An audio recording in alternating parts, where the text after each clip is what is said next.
Why are we so paralyzed by fear of situations that haven't even occurred yet? Fear, that silent companion we all carry within us, has the power to stop us, to rob us of opportunities, and to build mental prisons that keep us trapped in inaction. But does it really protect us, or does it simply weaken us when we most need to be strong?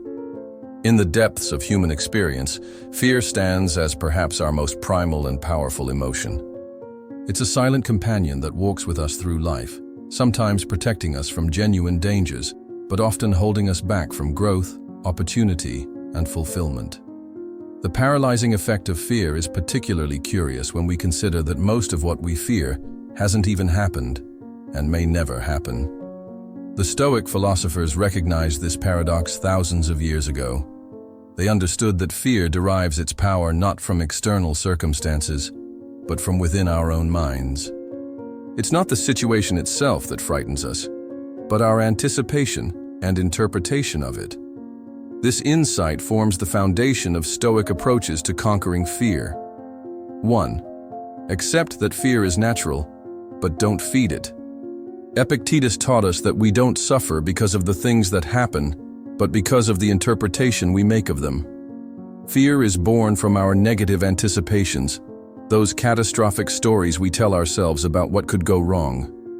When we identify these narratives and question them, we begin to reclaim our power over fear.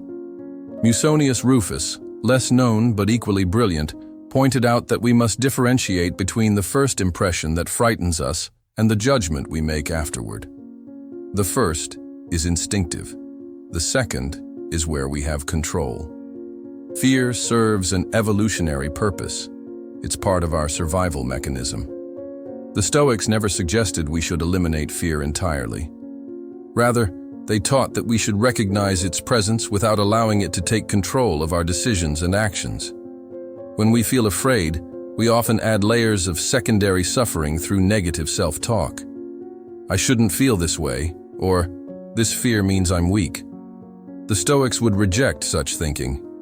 Fear itself is neither good nor bad. It's a natural human response. What matters is what we do next. 2. Identify what is under your control.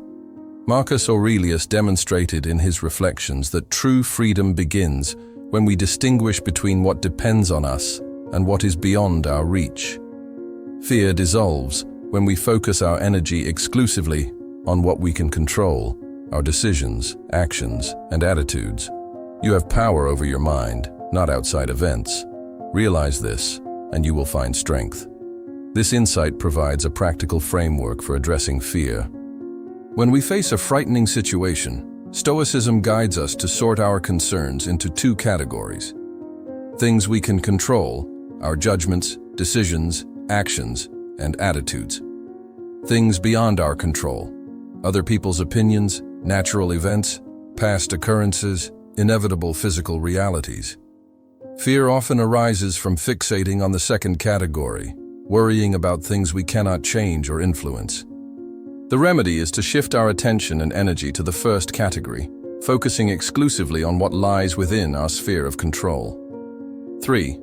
Remember that everything is temporary. Seneca showed us in his teachings that fear makes what is merely temporary seem eternal. Facing fear begins by remembering the impermanence of all things. Both good and bad pass, and this temporal perspective gives us the necessary strength to withstand emotional storms.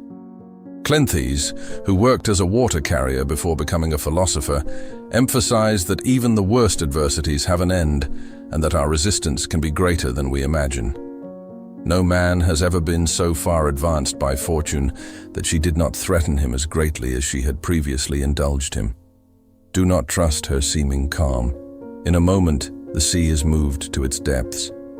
The very day the ships have played in the waves is the day they are sunk. This observation isn't meant to inspire pessimism, but perspective. Just as good fortune is temporary, so too are hardship and suffering. By remembering the impermanent nature of all experiences, both pleasant and unpleasant, we develop greater emotional resilience. The temporary nature of experience applies not just to external circumstances, but to emotions themselves. Fear, like all emotional states, rises and falls naturally when we don't cling to it.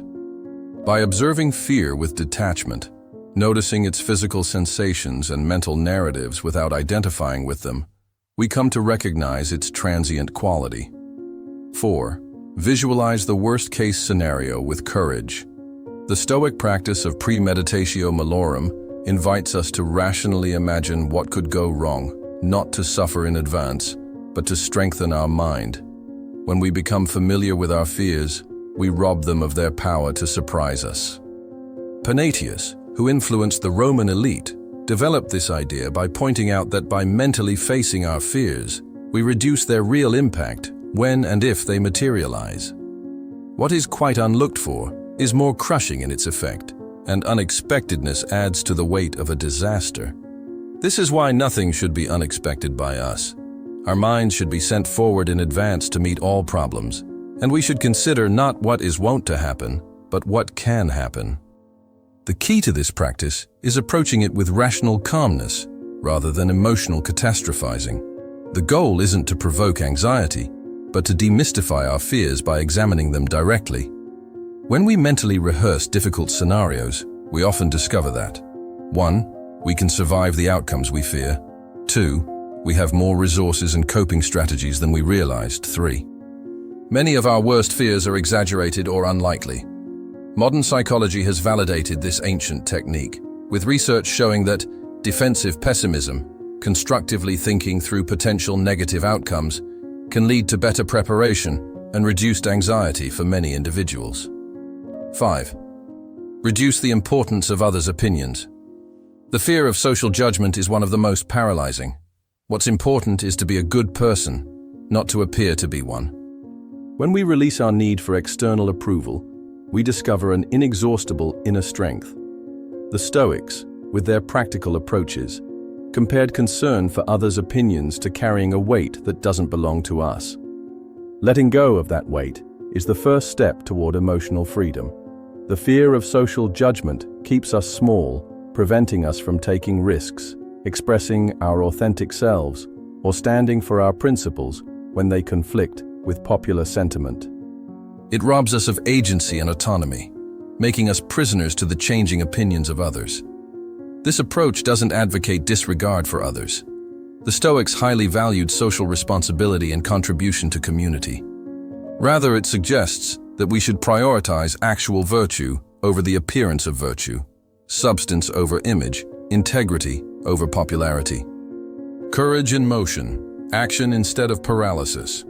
While understanding fear's mechanics provides an essential foundation, the heart of Stoic philosophy lies in practical application, in moving from knowledge to action. The Stoics recognized that fear's greatest power comes from inducing paralysis, keeping us stuck in hesitation and avoidance. Their response was a philosophy of movement, of forward progress despite discomfort. Do you like these Stoic tips? Don't forget to subscribe to the channel. 6. Use fear as a compass, not a brake. If something scares you but can help you grow, it's a sign that you're heading in the right direction. Fear can be an invitation to act, not to retreat. The Stoics recognize that growth always happens at the edge of our comfort zone. One of the most transformative Stoic insights is the recognition that fear often points toward our path of growth rather than away from it. When we feel fear about an action that would expand our capabilities, connect us more deeply with others, or express our authentic values, that fear may be indicating precisely what we need to move toward. This principle inverts our usual relationship with fear. Instead of interpreting fear as a warning to retreat, we can view it as a marker of important territory to explore. The question shifts from, how can I avoid this discomfort, to, what might this discomfort be trying to teach me? When we feel afraid of speaking truthfully, creating vulnerably, loving openly, or standing firmly for our principles, we're often experiencing the kind of fear that indicates important territory beyond our comfort zone. By using these fears as a compass rather than a brake, we orient ourselves toward expansion rather than contraction. 7. Embrace discomfort with discipline. Marcus Aurelius taught us that life is action, and that fleeing from what makes us uncomfortable only prolongs our suffering. The Stoic strengthens in adversity, finding in each obstacle an opportunity to exercise virtue. Deliberate discomfort strengthens our resistance to the inevitable difficulties of life. The Stoics practiced voluntary hardship as a form of training. By deliberately experiencing discomfort, through simple living, occasional fasting, cold exposure, or other forms of self-denial, they built the psychological muscles needed to withstand life's unavoidable difficulties. Set aside a certain number of days, during which you shall be content with the scantiest and cheapest fare, with coarse and rough dress, saying to yourself the while, "Is this the condition that I feared?" This practice of voluntary discomfort doesn't create unnecessary suffering, but prepares us for inevitable challenges. When we regularly step outside our comfort zones in controlled ways, we discover an important truth. Discomfort itself cannot harm us. What harms us is our resistance to discomfort, our avoidance of it, and the limitations we impose on ourselves to escape it. By embracing discomfort with discipline, we expand our capacity to act effectively under stress. We develop what psychologists now call distress tolerance, the ability to function productively even while experiencing difficult emotions. 8. Practice courage in small daily acts. Don't wait for a great moment to be brave. Seneca emphasized that whoever endures small discomforts prepares for great challenges. Courage, like any virtue, is built through constant practice. Courage isn't a quality we're born with or without. It's a skill we develop through repeated practice. The Stoics understood that waiting for major moments of courage often means never developing courage at all. Instead, they recommended seeking opportunities for small acts of bravery in everyday life. These small acts might include speaking an uncomfortable truth when silence would be easier, standing up for someone being treated unfairly, attempting something new despite fear of failure, continuing with important work despite discomfort or distraction, admitting a mistake rather than defending it. Each time we choose action over avoidance, we strengthen our capacity for courage. These small victories build confidence in our ability to face larger challenges when they arise. As Cato demonstrated throughout his life, courage becomes a habit through consistent practice. 9. Distrust thoughts that weaken you. Fear often hides in automatic thoughts that we assume to be truths. Identify them, question them, and replace them with statements based on reason. Stoicism teaches us to be guardians of our mind. The Stoics recognize that our minds are constantly generating thoughts, but not all thoughts deserve our trust or attention. Many thoughts, particularly those stemming from fear, distort reality in ways that weaken our resolve and capabilities. Epictetus taught his students to examine their impressions before accepting them. Make it your study then to confront every harsh impression with the words, "You are but an impression, and not at all what you seem to be." This practice of questioning our thoughts creates space for wiser responses. Common fear-based thoughts that deserve skepticism include, "I can't handle this. This will be a disaster. I'll be rejected, humiliated. I'm not capable, ready, worthy. This will never end." By learning to recognize these thoughts as mental projections rather than objective truths, we reduce their power over us. We can then replace them with more balanced assessments based on evidence and reason. The Stoic practice of withholding assent to impressions provides a powerful tool for working with fearful thoughts. When fear arises, we can acknowledge the thought without automatically believing it, asking instead, "Is this certainly true? Is there evidence for this? Is this helpful to believe?" 10. Talk less about your fears. Act more. Stoicism is a philosophy of action. Don't talk about changing, change. Complaining solves nothing, acting does. When we move toward what we fear, we discover internal resources we didn't know we had. The Stoics were wary of excessive talk about personal challenges, not because they advocated suppression, but because they recognized that talking often substitutes for action. When we repeatedly discuss our fears without addressing them, we reinforce their power rather than diminishing it. Waste no more time arguing about what a good man should be. Be one. This principle applies equally to overcoming fear. Waste no more time discussing what a courageous person would do. Take the courageous action. This doesn't mean we should never discuss our fears or seek support. Strategic conversations with trusted advisors can provide perspective and practical guidance. But when talking becomes a substitute for action, when we find ourselves having the same conversations repeatedly without change, it's time to shift from words to deeds. The Stoics understood that action creates a positive feedback loop. Each step we take despite fear builds confidence for the next step.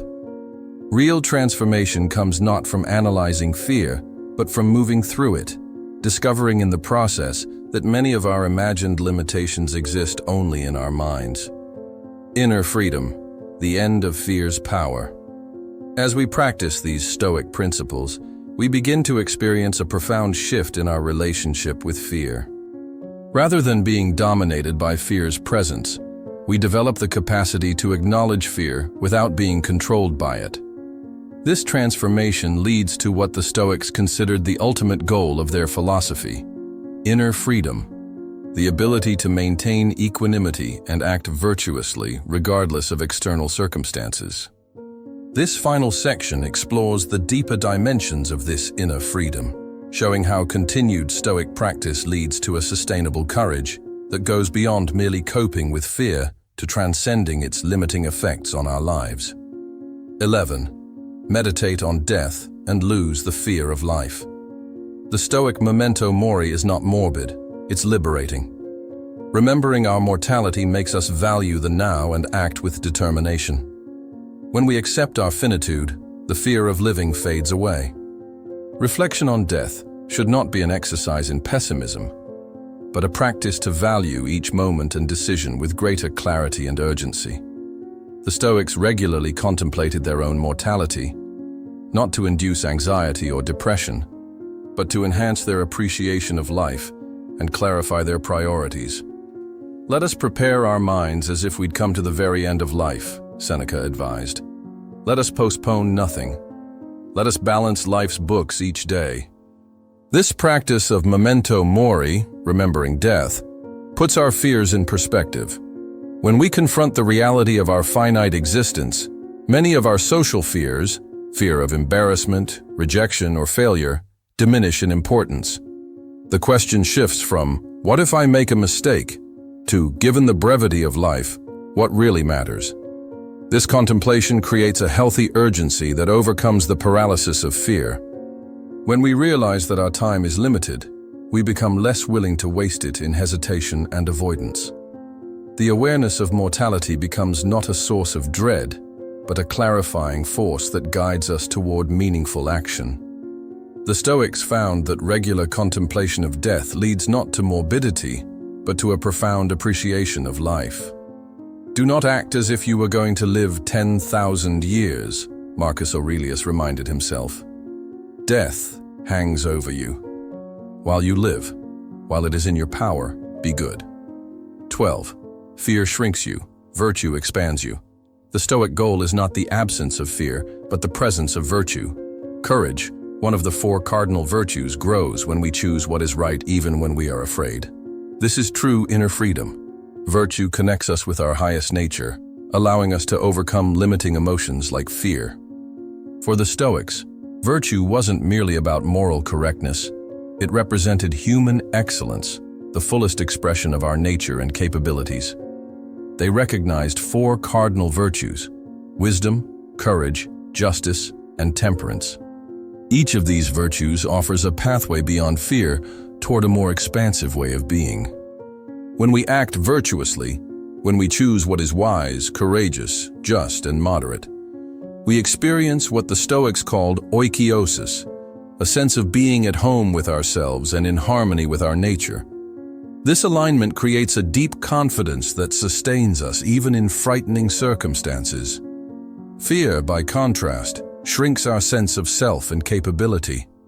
It focuses our attention narrowly on threat and survival, cutting us off from our full range of human potential.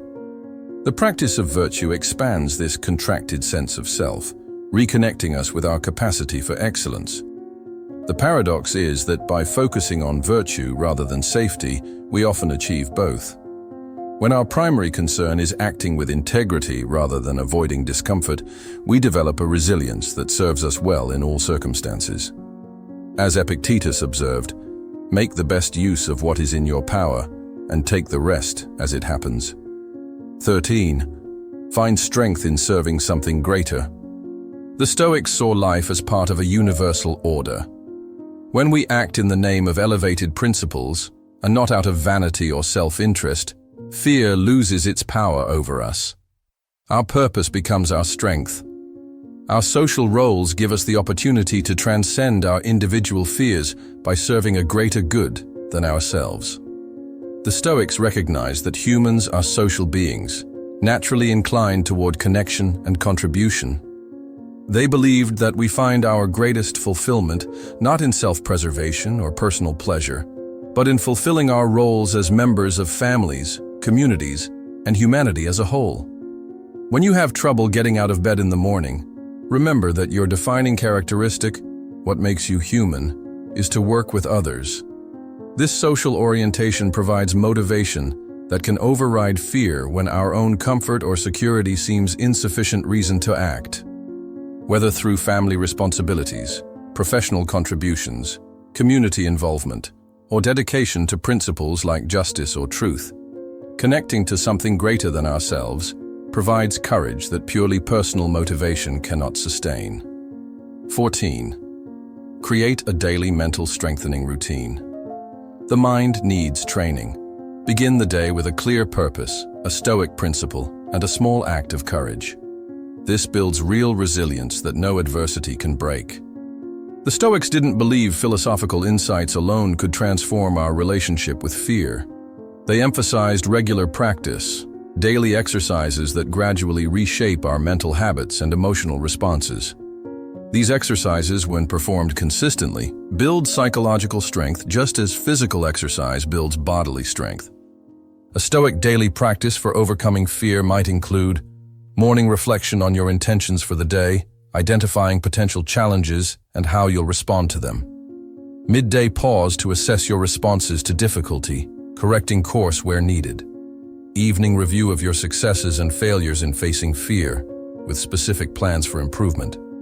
Regular reading of Stoic texts to reinforce core principles. Periodic practices of voluntary discomfort to build distress tolerance. These practices, performed daily, gradually rewire our automatic responses to fear-inducing situations. Where we once reacted with avoidance or anxiety, we learn to respond with clarity and purpose. 15.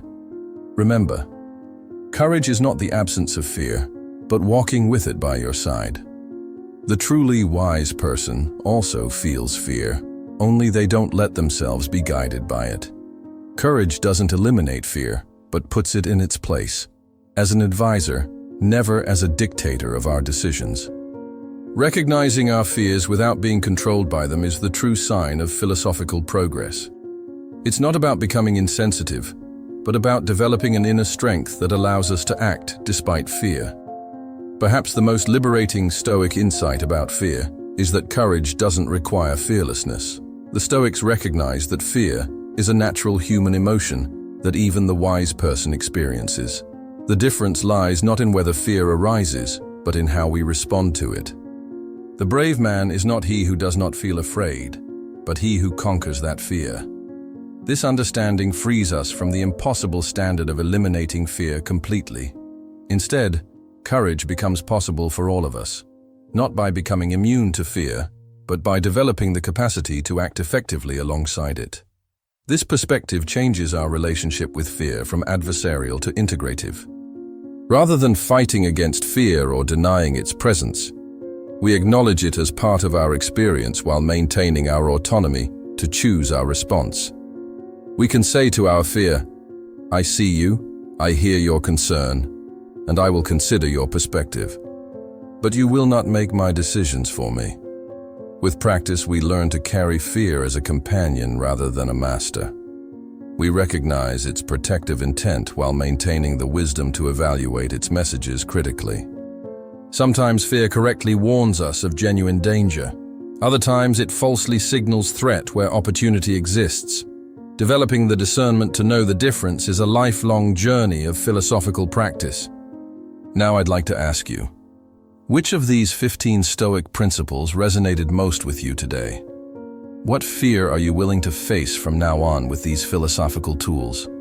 Leave your answer in the comments. Like this video if you found it useful. Subscribe to the channel for more content on practical philosophy, and share it with someone who needs to face their own fears.